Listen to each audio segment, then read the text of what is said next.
Well, here we are, back after over half a year, almost a whole year since there was regular episodes. There's virtually almost no races as we knew them, and truthfully, there's been fewer events to cover than ever before. But again, here we are. So, why? Well, when I started this podcast years ago, it was to talk with runners and really quench a curiosity for information from the best in the country. As a running fan, I had questions that weren't being answered, and I knew I wasn't alone.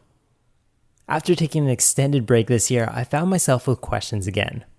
Friend of the show, Farah Abdulkarim, absolutely killed it at the City Distance Carnival 5000, setting a meet record, kicking down Ben Flanagan for a PB of 13:37, and the Ole Miss Ottawa Lion was repping a new group on a singlet, Westfly Athletics, with some truly unique, revealing, and entertaining YouTube content to boot.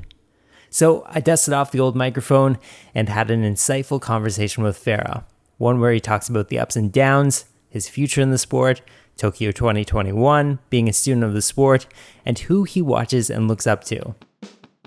Truthfully, this is one for everyone training hard, looking for results in this great sport. Farah's got this cool confidence of someone who's destined to do great things, and you can tell this is just the beginning. But for now, here he is in September of 2020, just after watching the Brussels Diamond League World Records. You're listening to The Terminal Mile, and my name is Michael Rogas. All right, so I mean, like we have a whole bunch to talk about. Whether it be running in California or running in Nashville. But, we're just joining each other just after, a couple of world records just went down and the Diamond League, there's some good Canadian content there as well. Wow. What did you think of those races, man? Today, it was just, I had to go through, because I'm in Arizona right now, so I had to go through like a whole different proxy and stuff because they only allow, like, you have to buy, races. It's not like free over here. And so I tuned into like Stefanistan running away from, I think, Bridget Kosgei. And it was just crazy because, I think they said something about like Bridget Kosgei has never done a competitive track race. I was like, what? Yeah, I know. Yeah. I was like, what do you mean? Like, you usually move up to the marathon because she's a marathon world record holder. Mm-hmm. And apparently she just never competed actually on the track. So, hearing that and then just knowing Stefanistan has like this insane speed, it was like you would see these bursts of like energy from Kosgei, and then Stefanistan would take it back, and that was really cool. And then you just like, they were so far under the world record by halfway, it was just like, yeah, this is probably going to go down. And the fact that Bridget had already run faster through that hour in her marathon world record the year before or something like that, so just like, okay, this is definitely going to go down. And then to see, I think there was a 1,000-meter women's race, right? That like they were going for the world record, and she was actually further away than when she raced in Monaco because she didn't even realize in Monaco that she was close to the world record. And then Mo Farah and Bashir Abdi, that was super cool. Just like, those are two other Somalian guys, and they're always really cool people to look up to. For me, I think, and they've been training together like best friends, whatever, in like since July in like St. Moritz. So that was a little closer to Haile Gebrselassie. Like, Haile Gebrselassie is like superhuman. So you had that weird visual of the world record right there. And it was like, they had this like basically hologram being superimposed onto the track. And it was just cool to see like, okay, this is how close they are. And to see like two people go under it in the women's, and then another two guys go under it in the men's, is like, dude, what are people on right now? Like, what is this doing? Man, and we were talking a little bit about this before as well too, but like, especially the whole 1 hour race, to me, like, yeah, sure, we've always had like cross country where we saw, some of the best of the roads versus some of the best on the tracks kind of going at it. But, this whole pandemic year has brought on just this whole new, like era of funny race distances and stuff. I gotta ask you, where do you think if you could specifically pick a distance, what would it be? Where is your strength right now, do you think? Yeah. Oh, like me? Yeah. Like maybe like a 5 miler on the track or something like that? Dude, I think it's just like I obviously love the 5K and 10K, and we'll talk about it later, but I bombed the 10K this last week in California.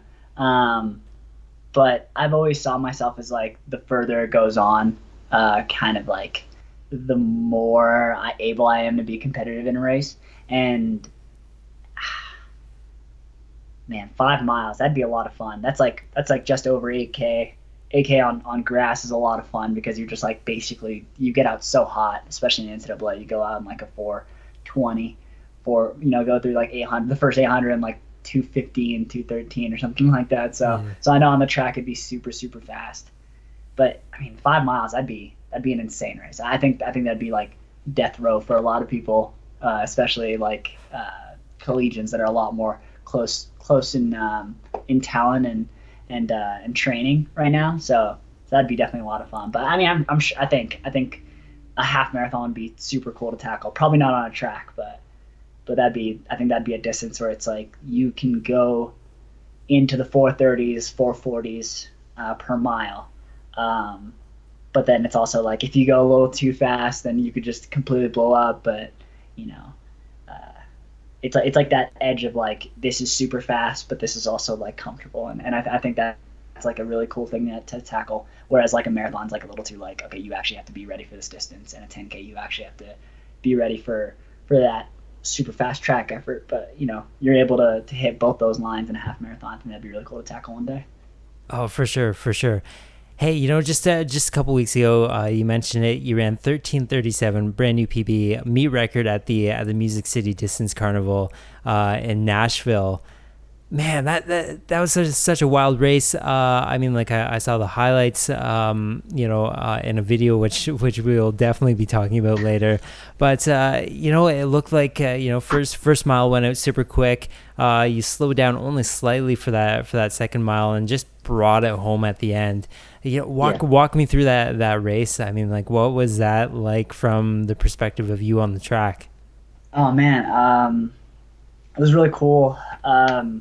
Me and a couple of my buddies kind of put together this like kit, and then we're trying to put together we have put together a YouTube page and like an Instagram page and all this stuff. So called Westfly Athletics, and it's just like me and two buddies. A third actually. The third one's Canadian. His name's Michael Kosher. He's been like editing photos. He's on my team at Ole Miss, and he'll probably come wear a singlet soon during this whole like pandemic. You can't really, we can't really be racing official races right now. But it was really cool because one, there was like Nick Willis, like a bronze medalist in the 1500 at the Olympics, pacing, and then Mason Furlick pacing as well, and then my buddy Casey Nevillebart, who was wearing the same singlet as me, and we kind of knew we were up in Flagstaff for a couple months, so we kind of knew we were pretty fit going into that race, and I think it was just nice because like they all came back after running 15s and miles earlier that day, like an hour or two earlier. So I just knew like they're in good shape. They obviously ran these good times in the mile and the 15s there, and I knew like Ben Flanagan was in the race. I think some Tin Man guys were supposed to be in the race, but then they ended up pulling out. And then, oh man, there's like Jonathan Renwicki. He's like a former ASU guy.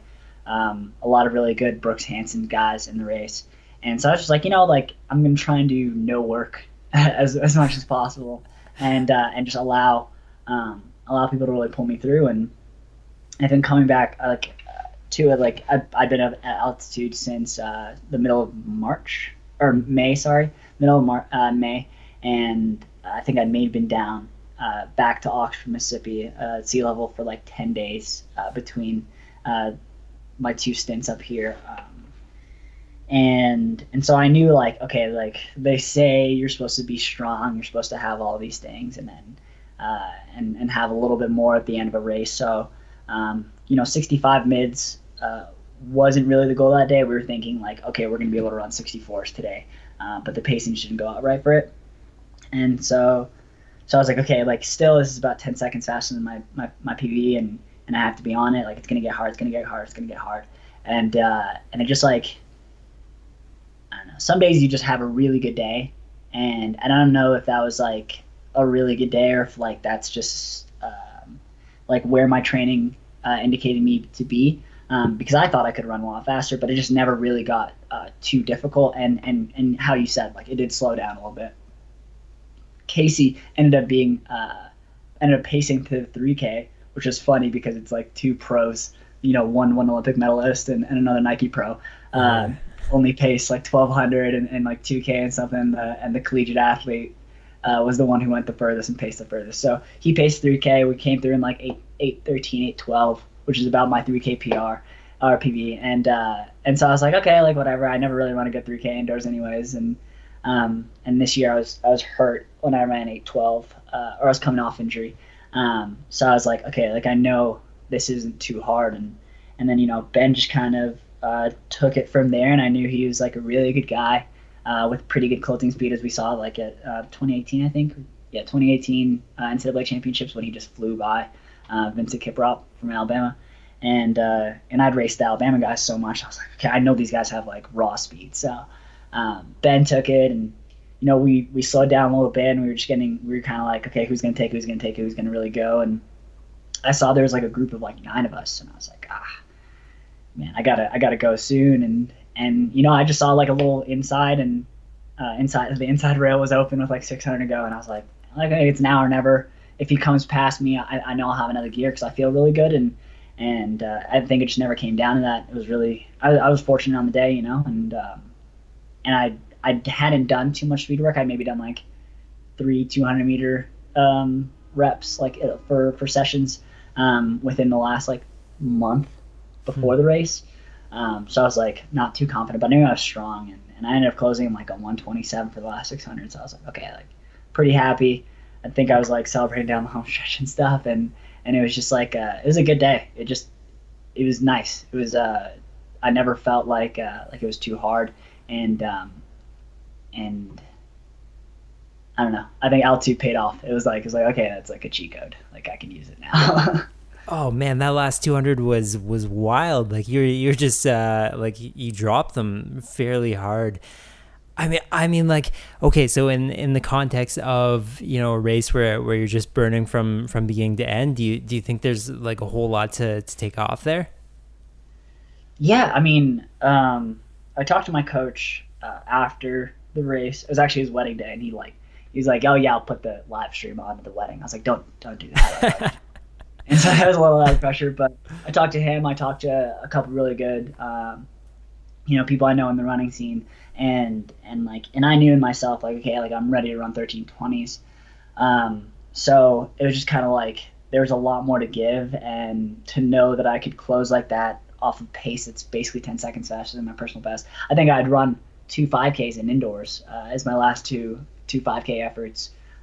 When I was coming back from injury, and I ran like 14:30s and 14:40s, and it was like awful. So I was like, okay, like one, I have to be grateful for where I am now, but I know like how I felt in this race, how I felt in training, the way I've been able to handle mileage and living at 7,000 feet for almost 3 months. I kind of knew that I was in like 13:22 to 13:25 shape, and I was really just happy because like you can't, you're not always going to be able to be where you want to be or race to your fitness every day, and a lot of times it's you race to a place where you're comfortable and you're happy with, and you usually get a PB, or you race and you like pop off way past what anybody thought you or anybody else thought you could do. So it's never this line of like, oh, I'm always hitting what I think I should be hitting. And I think like this was one really good step into knowing I'm like, okay, like what I'm doing is working,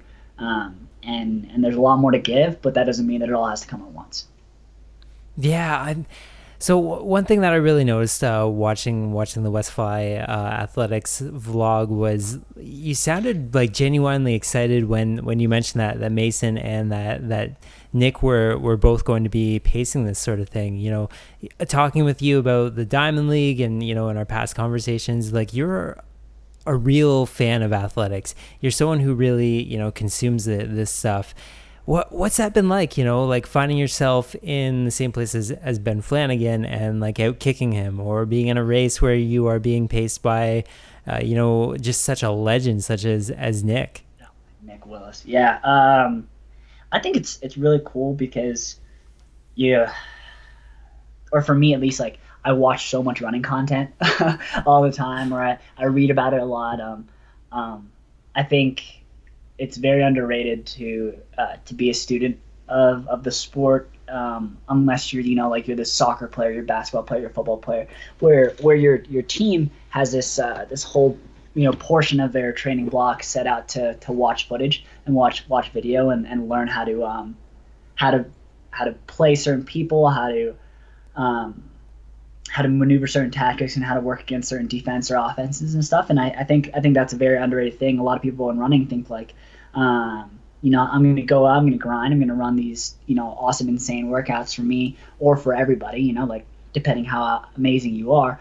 And then when I get on race day, like I'm going to let my instincts and my training kind of show out, But I think what's like lost on people is like, man, if there's literal evidence and footage as to how people think and look and train and what their tells and transitions into like a kick are, or you see patterns of, okay, this person really knows that they're stronger than most individuals, but they may not have the speed, or I think it's very simple things, because you hear about all the people that have kicks, and you hear like, yeah, everybody else who doesn't have a kick is going to be trying to string it out through the middle of the race, but like I don't think a lot of people actually pay attention and watch it enough to where they kind of ingrain those things into like their own tactics. And obviously when you're having a good day, like nothing's really going to stop you. It doesn't really matter what anybody else's tactics are. But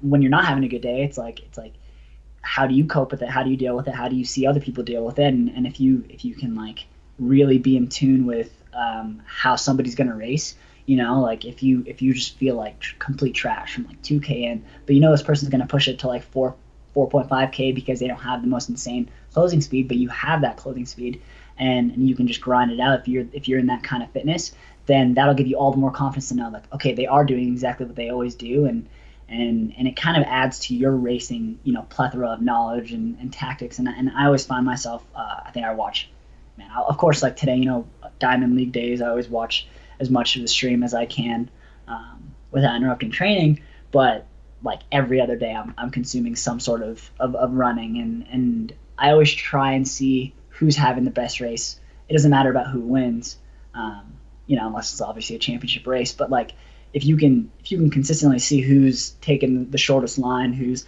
doing the least amount of work to get the most gain and all that stuff, I think it kind of adds to your like comfortability, and once you envision and put yourself in those situations, that's like the kind of thing that like helps you flourish. So like when I'm racing guys like Ben Flanagan, when I'm being paced by guys like Mason Furley, like Nick Willis, it's like, okay, these guys have done it so right for so long, and the fact that I'm able to know and understand at least a little bit of what Ben's doing, and that's really going to help me line up in this race in a comfortable position to where I know like he's going to do this, and that'll allow me to do this. And I think once people kind of like start doing that and start analyzing and being students of the sport a lot more, it's like that's when you see people with really great tactics come forth on the scene. It's not natural, man. You can't just, you race so much, you work out so much, all this stuff, but it's not easy to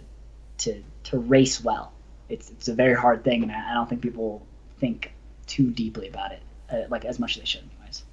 Okay, two videos for you. 2008 American Trials 800 meter, and Steve Jones Chicago Marathon. Ooh, I forget what year it is, but if you type it into the YouTube, it comes right up. What are your go-tos when it comes to like race videos that really pump you up? Okay, so there is, dude, there's so many, I don't even know. Shelby Houlihan's race in last year's Doha 1500 meter final. She ran probably she ran 354 or 5, but she ran probably the smartest, like best line that entire race, and she came up just short, coming fourth, and I think you can see that now in like how she's performing and all those Bowerman trials and all that stuff. Like she's on a completely different level.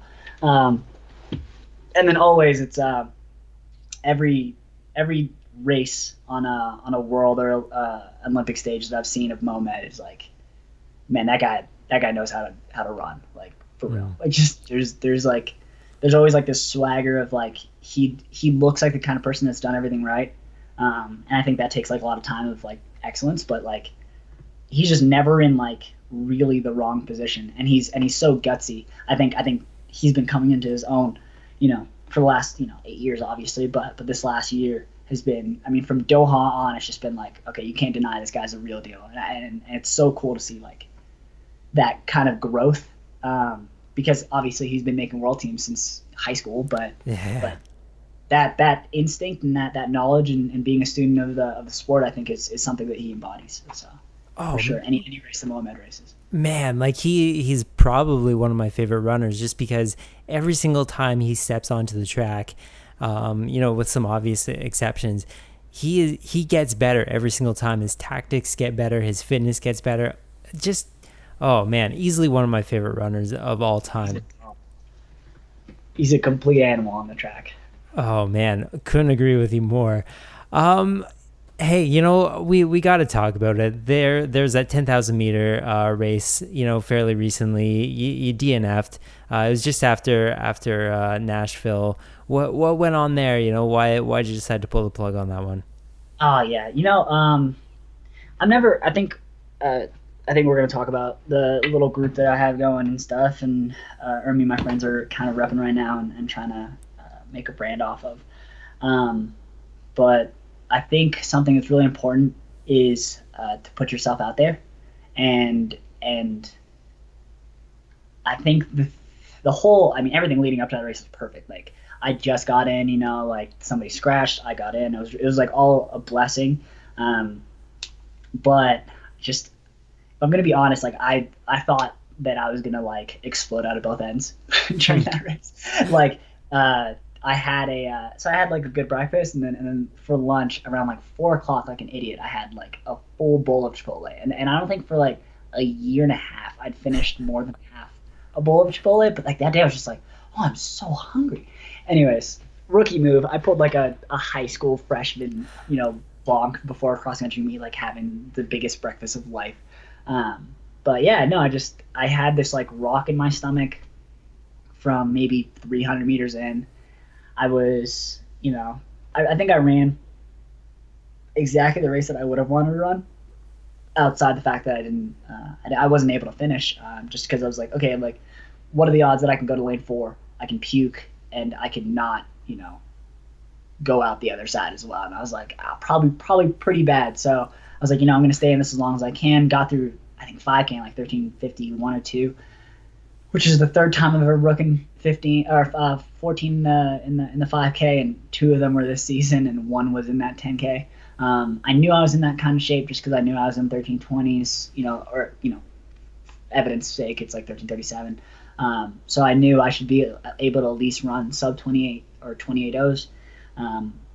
Besides the entire rock in the right side of my stomach, like my legs felt good and all that stuff. It just like, some days it's not your day, and I knew that kind of going in. Like the warm up, I was burping, I like couldn't really get it out. I tried to use the restroom before, wasn't really working for me.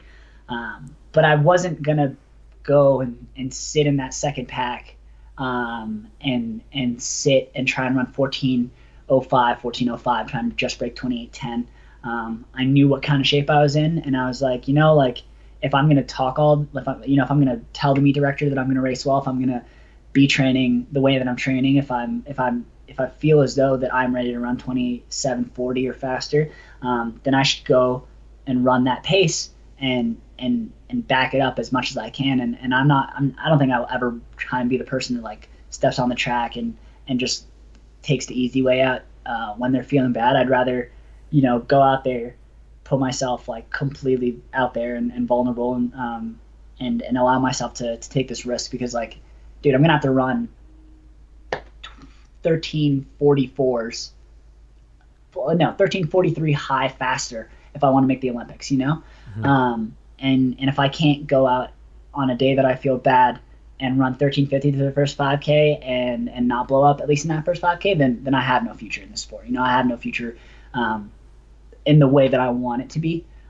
So I think I walked away with it, obviously super disappointed, and I think a lot of people were kind of like wondering what was going on with me and after that race, but I think it's something to be said that that I just don't see the loss, and I don't see the failure. I see it as like I'm gonna have to have way bigger balls and go way faster if I want to do anything worthwhile with my career. So that's what kind of happened that race.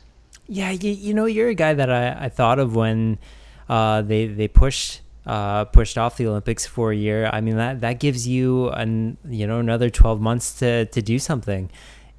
Is that something that came to mind to you when they said, yeah, no more 2020, let's look at 2021? Did you see that immediately as some sort of grand opportunity for yourself? I think maybe coming into the year that I had before, and leading up until nationals, really when I hurt my hip flexure in the first K of cross country nationals. I kind of believed that I was in this place to run 28 lows. And I kind of thought, all I need to do is get on that world ranking, the new world ranking list. You don't have to hit that 27, 28 standard. You just have to be, I think, 48 to 60 in the world ranking, with people only eligible to go, and then I could be picked as long as I was the second fastest Canadian. The only person that hasn't the standard besides Mo. And so I think it's always been kind of a goal, but then that 2021 sticker was just kind of like okay, dang, because I for sure think that I can run sub 27:40. That world championships in Eugene 2021 original date. But now it's like, okay, if I thought I could do that, then 27:30s within the next year is for sure within reach. And I think there was a lot of battle back and forth, like mentally and obviously training and racing results wise throughout indoors, where I was running 8:13, 14:40s, coming like almost dead last in the 3K and the 5K at SECs, not making the national squad like I wanted to for indoors. And then there being no outdoors, there was a lot of like, am I really gonna be able to do this? Is this really possible? But now it's just like I'm gonna have to run those big boy times. I'm gonna have to go out there and so that's completely within reach, I think now. I think there's a big 10K in December in California, and that was the original goal right after Nashville, was just to train until then.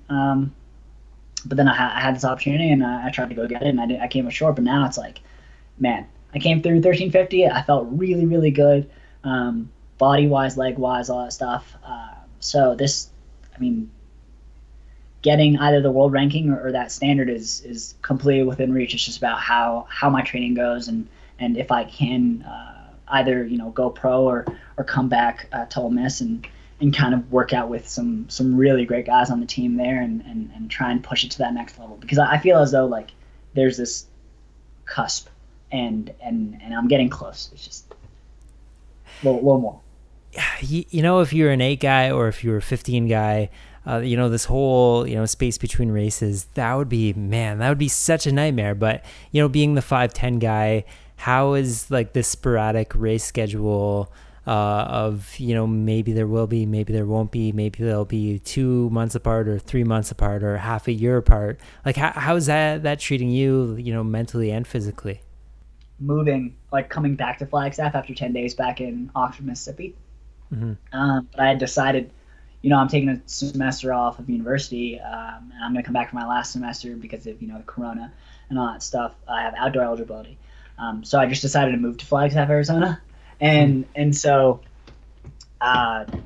seeing the time frame between races, one, not knowing any races were going to go on, and then about 3 weeks out, finding out this national race was going to go on and start. I did maybe 4 really good sessions on the track before going to race, and now like knowing there might be a 5K in October, which I really want to go take a crack at 13, sub 13:30, mid 13:20s, to race there, and then knowing there's another full 2 months after that if I do race then, to the 10K, it's just like, oh, you can build so much fitness. I already have like all these ideas of like, Lake Mary, long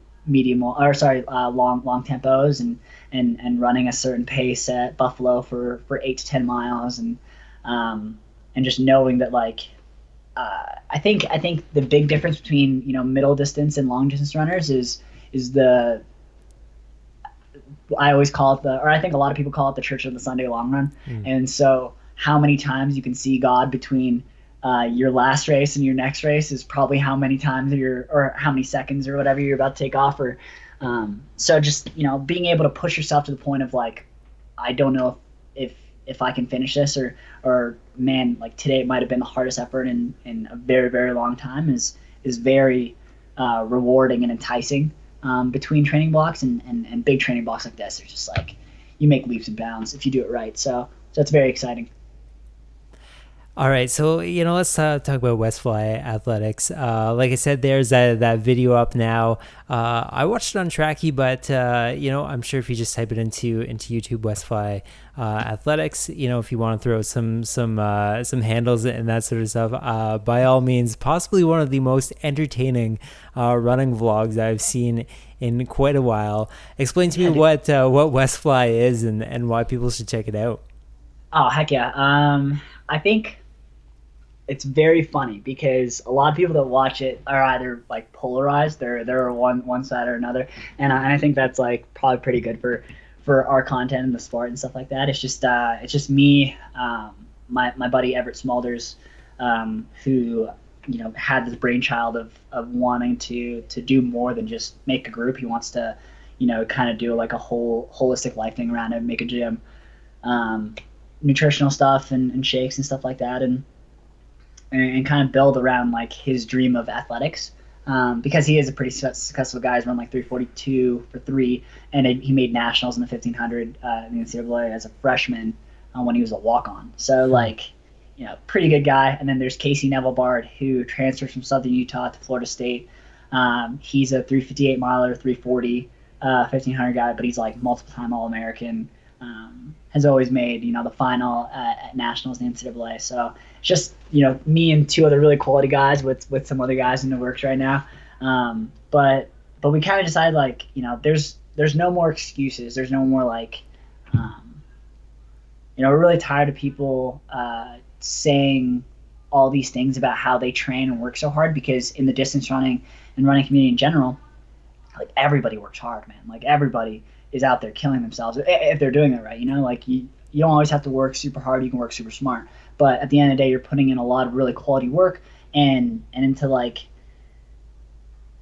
kind of complain and moan about and look your injuries after every season and say this is the reason I didn't do something, it just wasn't sitting right with us, and we kind of thought there was a market for people that kind of wanted to see some guys that could provide some chat, like some good old commentary and say some things that people are really thinking. So like, I think we came after Tim Manley kind of hard. That was pretty fun. But I mean, those are everybody has to realize, like, you don't have to love everybody in the entire world. And it's not that we like hate on anybody or anything in general, but it's fun to poke fun. It's fun to say like, hey, I'm racing this person and I can't wait to beat them, because it's not like you're not saying that to your close group, your friends, stuff like that. And I think it's a lot more interesting to express the emotions of yeah, I want to win today, and if I have to beat you and your team to do it, then I cannot wait, because I don't truly believe that you're working any harder than I am. So I think we put out a little video. We put out 2 actually, and we're putting out another. I think we're putting out 2 this week. One about my Sunset Tour fail, and then we'll have some more content coming through. Casey's actually going to race a mile. It's pretty low key, so I won't tell you where it's at now. Soon, I think, on the 12th, and then yeah, we're gonna move on, just keep on making content and stuff like that. But yeah, we call that Tin Man. I think that's what you want to talk about. Oh man, did Tin Man like reach out to you? I mean, you got to know some of those guys, right? Like, did any of them watch it? Or Yeah, I mean, I love some of those. I mean, Sydney's a great guy. People I know on the team are like Guzman, who's 1321, quality guy. Australian, now Maltese or whatever. Sydney Getabude, he's a really great guy. Jeff Tees, I met him. He's a great guy. And then Cameron Griffith, he used to go to Arkansas. Like, obviously rival school with Ole Miss, but like that guy is quality and he's super fast. But like, I mean, I think that it's funny because there's like maybe somebody or a couple somebodies in that group that were kind of taken aback by it and felt this like, why are you even talking all this trash? Like there's no need. And they're a very like lovey-dovey group. So maybe that's why. But I mean, I talked to Jordan Guzman about it, and he was like, he's Australian, and he basically said like, man, I love whenever there's like good chat, good banter, like whenever you can talk a little bit of trash and then go out and have some fun. And so me and that guy like got on really well after that. I think he actually started following me after that, and so did Reed Fisher. I think we called him out twice, man. We called out, like Reed Fisher for the 5K and the 10K, and he would have beat me in the 10K because I didn't finish. But like it was just like those guys were like very like, hey, like what's up? This is hilarious. Good luck in your next race. It's not. I think it's more the fans that are kind of like it's all or nothing. We have to all really be on Tin Man's bandwagon, or we can't support you because you guys are saying very salient things about this group that I don't really believe. I think a lot of people outside of high school athletics start to feel certain ways towards groups and people that they constantly put out certain types of content, but you're obviously playing towards high schoolers, and those are the kind of kids that watch videos as much as as you need them to become popular. Oh man, it was really good stuff. I really enjoyed watching it. So I guess maybe a little bit beyond the high school demographic. I hope so. Yeah, I think we played people in college and older. Oh man, one thing that I want to talk to you about is you're running these fantastic times, and I think we talked about it last time we chatted as well too, when you had those first breakout races, but. You're a guy who is coming in with almost like a certain amount of underdog status, like before all this, when we were looking at the 5K, we were looking at guys like Luke up here, like Mo up here. You hadn't really entered the conversation at all. I mean, is that something that you find motivation from? Is that something that you kind of gather from, or, is that even your perception of things? Well, okay, yeah, I mean, for sure, I think it's really evident when I'm racing. I think it has been in any race that I've had a really good race, and people either in the front or on the sidelines or after the race will be like, oh, like great job, or like, oh, I didn't even know you'd be there and stuff like that. But it's just kind of, you're right. There is no awe and lore about Farah Abdulkarim because I mean, why should there be? I've never made it indoor nationals. I've never made it outdoor nationals. I've never placed well in cross. I think I ran like 120 something at NCAA lacrosse 2 years ago, and I DNF'd the year before with some injury, and so it's like I don't really.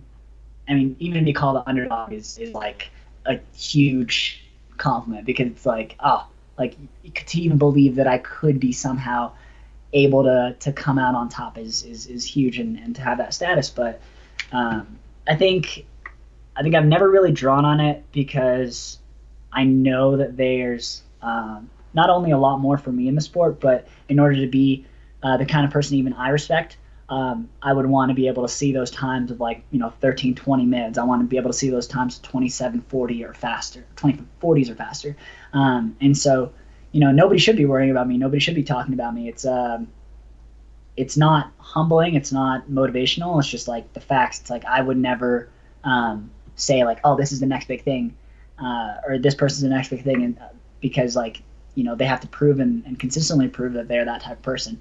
And so I know that like there's a lot of people that have done really, really well in the past, and there's people that are continuing doing really well, like Justin Knight and Mohamed. On the world stage and being like complete trailblazers for the Canadian running community. And I would rather everybody be shocked until they're not.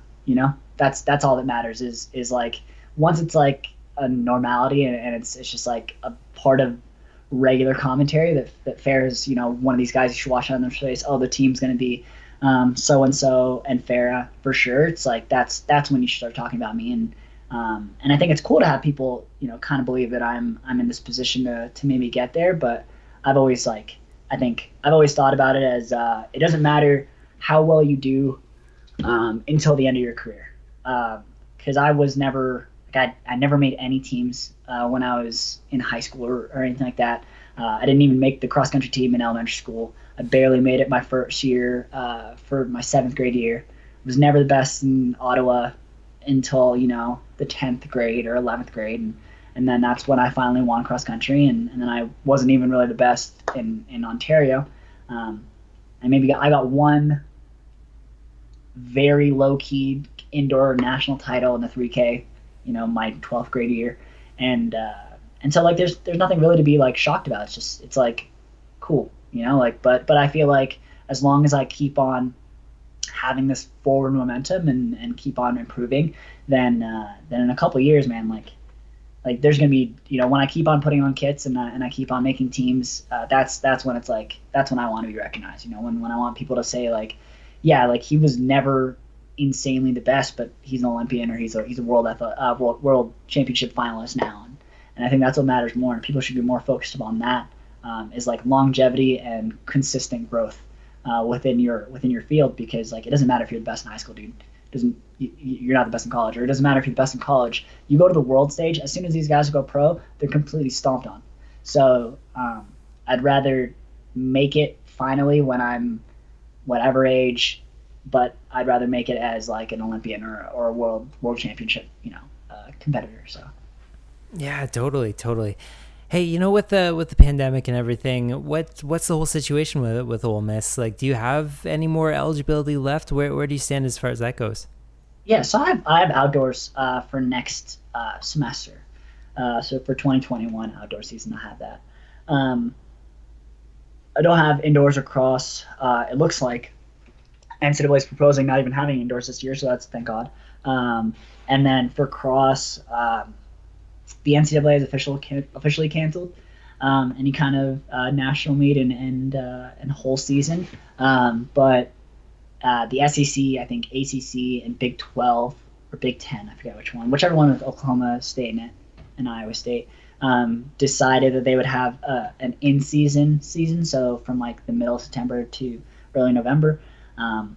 But none of it would count towards anybody's eligibility be taken, because the wrestling NCAA isn't using their eligibility. So it's pretty cool. But I'm not really missing out on anything. I mean, besides training with 15 of my best friends.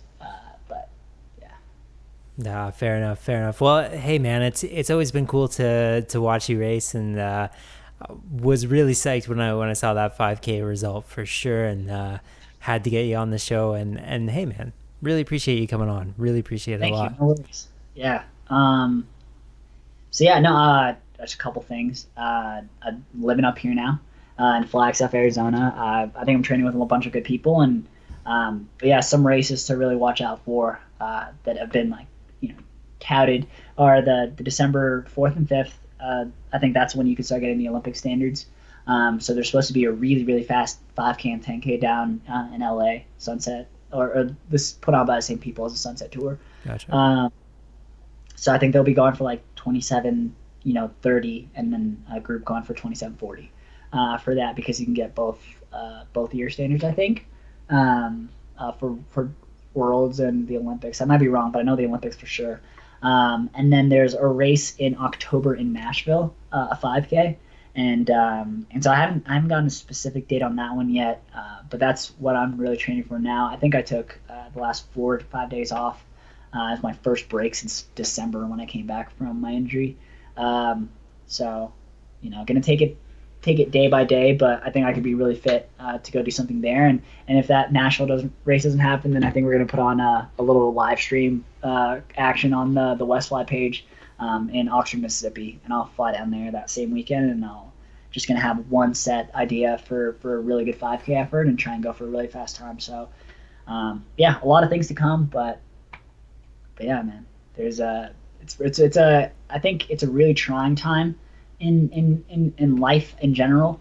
But man, everybody's seeing, there's guys like John Gay completely popping off, breaking four and running 13:25, I think, in a time trial out on the West Coast. And then there's, obviously a bunch of other people in the world getting way better. Jake Whiteman breaking 3:30, in the 1500. Just like so many amazing results from really quality people. And I think it's really going to show whenever there's any races officially back on, when more people can get in it, that there's going to be all these people that kind of had this lull in motivation and training, and all these people that, man, put their like mind to it, their nose to the grindstone, and just like completely killed the last 6-8 however many months until we're back to normal and racing everybody again. And I think those are the kind of people that are really going to take the sport to the next level, because that kind of commitment during times like these is what you need. That's obviously why guys like Josh Treppier are breaking world records. You know what I mean? And Mo Farah is ready to broke a world record. So Stefana San, like, the best in the world don't stop. So why should anybody else? Why should we even think we have the luxury to? So. Fair enough. At Wesfly, that's WESFLY.athletics. You can find them on Instagram with that handle. It's same for Twitter too, right? Yeah, same for no. We don't have Twitter because I think that'd be hectic at this point. And then we have a YouTube page under that same name. But yeah, mine is Sane Insight. I think I'm going to change that handle because people can't really find me. It's just really funny. And then Casey Neville Bard, just his whole name on Instagram, and then Everett Smulders, Everre, however you spell Everett, and then period Smulders. But you can find us all on the Westfly page. Man, there's a lot of content coming out soon. We're gonna do like giveaways, and we printed a lot of really good tees, and obviously with the NCAA being this juggernaut of amateur athletics, you can't really make a profit off your name until 2021, but there's definitely a lot of merchandise to be given away, and a lot of raffles and stuff to come, and I think this is going to be a really good way for me and my buddies to kind of get a good amount of recognition and noise around us as like our careers go on, and to see where that takes us in our professional careers, because I don't see it going any other way. Hey, thanks for joining us, and big thanks to Farah. If you like what you hear, spread it with your teammates. It's how we keep this thing going and keep the fantastic guests coming. You can find us on all the podcast apps and YouTube now as well. And be sure to follow our socials at The Terminal Mile. I'm Michael Rokas, and this is The Terminal Mile. And any way you can, remember, support your local Twilight.